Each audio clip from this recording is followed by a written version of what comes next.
मित्रों नमस्कार। मैं हूं राकेश कुमार। आप देख रहे हैं मत अभिमत।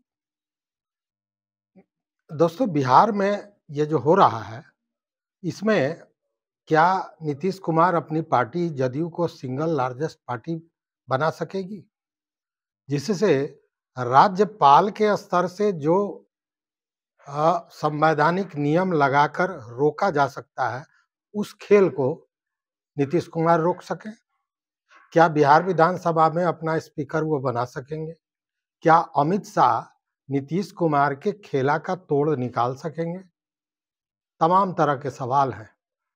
कल वीडियो में मैंने इसकी पूरी समीक्षा की थी और आप मित्रों ने बड़ा सराहा भी था। लेकिन मित्रों, ये राजनीति है और राजनीति में कुछ भी संभव है। कौन कहाँ जाएगा, कौन किसका दोस्त है, कौन किसका दुश्मन है, ये सारी बातें राजनीति में बेमानी है। इसको अगर दो पंक्तियों में समझ सकते हैं तो कवि किशोर के, जो बिहार विश्वविद्यालय के कुलपति रहे हैं, उनकी दो पंक्तियों की एक कविता है जो पूरे राजनीति की परिभाषा तय करता है। उसमें उन्होंने कहा कि राजनीति में मित्र कठिन है, स्व से उठा चरित्र कठिन है, और किसी जुआरी के अड्डे पर वातावरण पवित्र कठिन है। अब ऐसे में यह कहना कि कौन किसके साथ जाएगा, किसका समर्थन करेगा, ये बातें बेमानी है।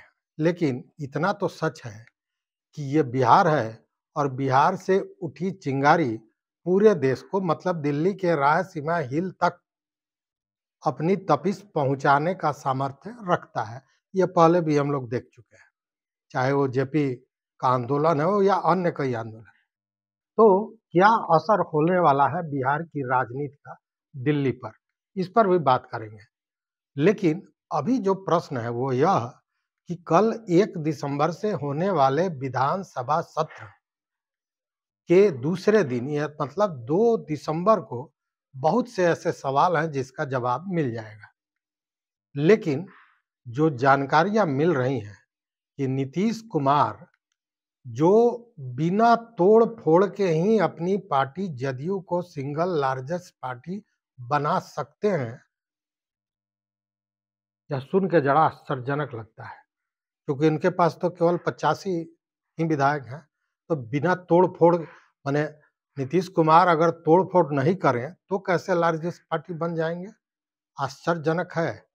लेकिन इस तरह की खिचड़ी पक रही है और इसको जानना जरूरी है। देखिए मित्रों, बिहार की राजनीति को समझना इतना आसान भी नहीं है, क्योंकि इसकी जड़ें बहुत गहरे हैं। चुनाव के बाद गुजरात के एक सभा में प्रधानमंत्री नरेंद्र मोदी ने कहा भी था कि बिहार का हर व्यक्ति राजनीति का ज्ञाता है और राजनीति सिखा सकता है। कहने का मतलब कि बिना तोड़ फोड़ के ही जदयू सिंगल लार्जेस्ट पार्टी अगर बन सकती है तो कैसे, इसका परीक्षण करना जरूरी है। और इसके लिए हमें पिछले 24 घंटों में जो गतिविधियां हुई हैं उसको देखना पड़ेगा। मित्रों, जानते हैं कि बीजेपी किसी भी हाल में स्पीकर अपने दल से बनाना चाहती है, क्योंकि गृह मंत्रालय तो पहले ही मिल चुका है। और इसके पीछे जो कारण बताया जा रहा है वह भी स्पष्ट है, ताकि आने वाले समय में नीतीश कुमार की जगह भाजपा अपनी पार्टी का मुख्यमंत्री बना सके। और भाजपा बिहार में बैसाखी पर चलने वाली पार्टी का जो टैग भाजपा पर लग गया है उसको हटा सके और भाजपा अपनी राजनीति बिना रोक टोक कर सके, क्योंकि बिहार हमेशा से दिल्ली के लिए चुनौतियां खड़ी करता रहा है। तब प्रश्न उठता है कि आखिर बीजेपी ने नीतीश जी को मुख्यमंत्री की कुर्सी पर क्यों बिठाया? देखिए मित्रों, आने वाले समय में उत्तर प्रदेश सहित कई राज्यों में चुनाव होने वाला है और नीतीश जी जिस जाति से आते हैं उसका एक बड़ा वोट बैंक है और शायद यही एक कारण हो सकता है। बीजेपी नहीं चाहती है कि कुर्मी वोटरों की संख्या जो बहुत बड़ी है वह भाजपा से टूट जाए। मतलब साफ है कि साल भर में जैसे ही अन्य राज्यों का जो ये चुनाव होने वाला है वो संपन्न होगा कि नीतीश कुमार के सीएम की कुर्सी पर बैठने का समय भी संपन्न समाप्त हो जाएगा। दूसरे, नीतीश कुमार से गृह मंत्रालय लेकर तो पहले ही उन्हें डम्मी मुख्यमंत्री बनाने का प्रयास किया गया है और सम्राट चौधरी को गृह मंत्री बना दिया गया। गृह मंत्री बनते ही सम्राट चौधरी ने बुलडोजर संस्कृति की शुरुआत बिहार में कर दी और इसकी भविष्यवाणी तो उप मुख्यमंत्री विजय कुमार सिन्हा ने मतदान के समय ही कर दिया था। जब उनकी गाड़ियों पर गोबर फेंके जा रहे थे, उनका विरोध किया जा रहा था, तो वो वीडियो वायरल हुआ था। आपने जरूर देखा होगा कि उन्होंने कहा कि सबके सीने पर बुलडोजर चलवा देंगे और इसका रंग भी दिखा। उनके कल विजय जुलूस और जो उनका स्वागत समारोह हुआ था उसमें खुलेआम हर्ष फायरिंग हो रही थी। अब यह जो घटना है यह निश्चित रूप से बिहार को डराने वाला है। मतलब क्या भाजपा इसी तरह का शासन चाहती है? जबकि नीतीश कुमार ने कभी भी इस तरह के अतिवाद का समर्थन नहीं किया है। 20 साल से उनका जो न्याय के साथ विकास का ये फॉर्मूला है वह भी इसमें ध्वस्त होता दिख रहा है। मतलब एनडीए की ऐसी सरकार में जहां नीतीश कुमार का अपना भविष्य तो अनिश्चित दिख ही रहा है, उनका भूत और वर्तमान भी अंधेरे में जाता दिख रहा है। तो स्वाभाविक है कि नीतीश कुमार जो बिहार की राजनीति के विश्व पितामह कहे जा सकते हैं, रास्ता तो खोजेंगे और इस चक्रव्यूह से निकलने का एक ही रास्ता उनके पास दिख रहा है और वह आज की राजनीति है। देखिए, बहुमत मिलने के बाद भी एनडीए सरकार में जो अस्थिरता की स्थिति बनी हुई है, यह परिस्थिति इसके पहले कभी नहीं देखी गई है। मित्रों, आते हैं फिर उसी मुद्दे पर कि बिना तोड़ फोड़ के जदयू को सिंगल लार्जेस्ट पार्टी कैसे बनाया जा सकता है। इसके पीछे एक बड़ा राज है जो अब दिखने भी लगा है। मैंने कल के वीडियो में बताया था कि कैसे नीतीश कुमार अन्य दल के विधायकों को जदयू में तोड़कर शतक बनाने की रणनीति को लगभग पूरा कर चुके हैं। लेकिन इस राजनीति का असर यह हुआ कि भाजपा को रोकने वाले सभी पार्टियां, जितनी पार्टियां हैं जो भाजपा की विरोधी हैं, उनकी आंखें खुल गई और उन्हें लग रहा है कि यह एक बेहतर मौका है जो शायद फिर दोबारा आए ना आए। ऐसी स्थिति में इस मुहिम से जोड़कर जो नीतीश कुमार चला रहे हैं, कुछ बड़ा कर गुजरने की सोच जो विरोधी दल के लोग हैं उनके पास आया हुआ है और वो बड़ा क्या हो सकता है, जरा इसको भी समझने की कोशिश करते हैं। मित्रों, ओवैसी को पहले ही डर था कि जो राजनीति चल रही है उसमें उनके विधायक कभी भी पाला बदल सकते हैं और नीतीश कुमार के साथ जा सकते हैं। जैसे 2020 में उनके जो भी विधायक थे, 5 विधायक थे, वो सभी राजद में चले गए और शायद इसी के चलते ओवैसी ने पहले ही ऐलान कर दिया कि वह नीतीश कुमार का सहयोग करेंगे, समर्थन करेंगे। एक शर्त रखा कि सीमांचल का विकास होना चाहिए। शर्त कोई बड़ी चीज नहीं थी, सामान्य बात थी। लेकिन इस ऐलान का मतलब तब होता जब नीतीश कुमार खुद महागठबंधन के साथ जाते, यानी कि पलटी मारते। लेकिन नीतीश कुमार की पहली प्राथमिकता तो यह है कि वह पहले अपनी पार्टी जदयू को लार्जेस्ट सिंगल पार्टी बना दे। ऐसे में तोड़फोड़ होना तो लाजमी था। वहीं दूसरी ओर कांग्रेस के भी 6 विधायकों को तोड़ने या 6 विधायकों को समझाकर अपने साथ जोड़ने के कवायद में अशोक चौधरी को लगाया गया हुआ है। ऐसे में कांग्रेस में भी अगर टूट हो जाती है तो ये बहुत बड़ी बात नहीं है। पहले भी कांग्रेस टूट चुका है। अब जो बड़ी खबर भीतर खाने चल रही है वह चौंकाने वाला है। इन परिस्थितियों को देखते हुए बताया जा रहा है कि ओवैसी भी नीतीश कुमार के संपर्क में है और दूसरी ओर जो पहले कभी नहीं हुआ वह हुआ है कि ओवैसी अब राहुल गांधी के भी संपर्क में आ गए हैं। और ऐसा क्यों? तो जवाब यही समझ में आता है कि पहले ही जब राज्यपाल द्वारा सबसे बड़ी पार्टी को सरकार बनाने का आमंत्रण दिया जाए, उसके पूर्व जदयू को उससे बड़ा पार्टी बना दिया जाए।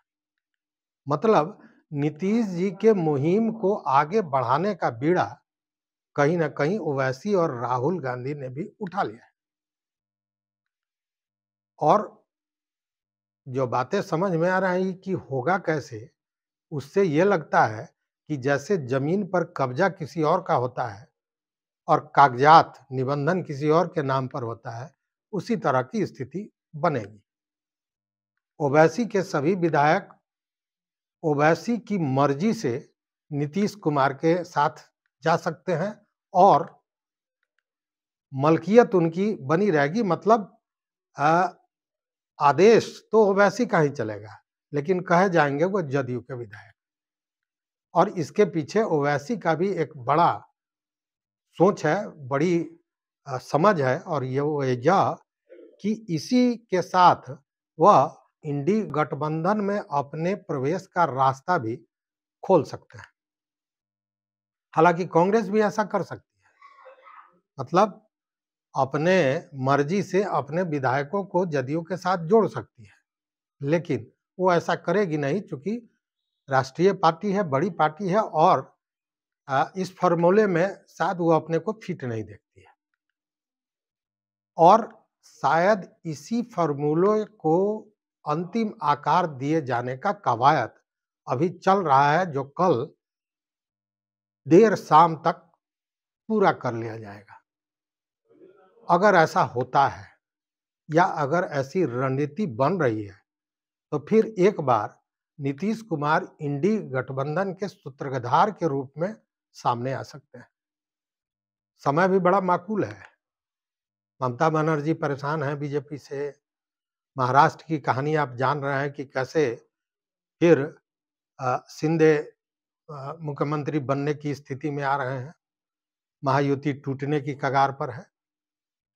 दूसरी ओर नायडू ने भी अपनी तलखी दिखा दी है। राहुल गांधी और ओवैसी तो विरोधी हैं ही हैं। ऐसे में नीतीश कुमार की रणनीति इंडी गठबंधन को एक नया और मजबूत शक्ल दे सकता है और इसकी धमक राष्ट्रीय राजनीति को भी सीधे तौर पर प्रभावित कर सकती है। इधर राजद चुनाव में करारी हार के बाद शांत बैठी हुई थी, लेकिन अब वेट एंड वॉच में है। उसकी भी नजर है इन सारे चीजों पर, और वो जानती है कि 5 साल सीधे बैठे रहने से, विरोध में बैठे रहने से बेहतर है कि इस बहती गंगा में हम भी डुबकी लगा लें और सत्ता के करीब पहुंच जाए। एक कहावत है कि जो डुबकी लगाता है वही रत्न पाता है। मतलब राजद बिना शर्त समर्थन देने को तैयार बैठी है। हालांकि कुछ राजनीतिक पंडितों का यह भी कहना है कि राजद में भी सेंध लगाने की कोशिश हो रही है। हो सकता है ये भाजपा की तरफ से, लेकिन मुझे लगता है कि राजद में नीतीश कुमार तो सेंध नहीं लगाएंगे, क्योंकि कल को जब एनडीए गठबंधन से अलग होने की स्थिति बनेगी या बनती है, तो राजद ही उनको सत्ता में बने रहने का जो सपना है उसको पूरा करा सकता है। ऐसे भी कहा जाता है कि नीतीश कुमार शक्ति संतुलन बनाए रखने के लिए, या यूं कहें कि अपने राजनीति को प्रभावी बनाए रखने के लिए, राजद को बहुत कमजोर बनाना नहीं चाहते हैं।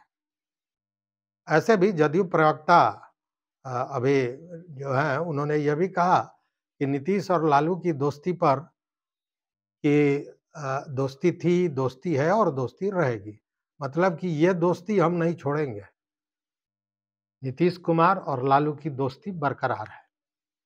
बहरहाल ऐसा लगता है कि नीतीश कुमार की सियासी चाल ने अमित शाह की नीति को बेहाल कर दिया है और अमित शाह कि बिहार में जो रणनीति रही है, वह या तो सफल हो जाए, तो यह भी अप्रत्याशित नहीं होगा, और अगर असफल होता है, उस स्थिति में इसका असर राष्ट्रीय राजनीति पर भी पड़ेगा और तब इस गलती का बड़ा खामियाजा भुगतना पड़ सकता है भाजपा को। नीतीश कुमार जदयू को सिंगल लार्जेस्ट पार्टी बनाएंगे और विधानसभा का अध्यक्ष भी होगा, ऐसा वर्तमान परिस्थिति को देखकर लगता है। उसके बाद जो आगे खेल होगा उस पर सबकी नजर रहेगी, लेकिन यह राजनीति है और राजनीति में कुछ भी संभव है। देखते हैं आगे क्या होता है। आप भी देखते रहिए मत अभिमत।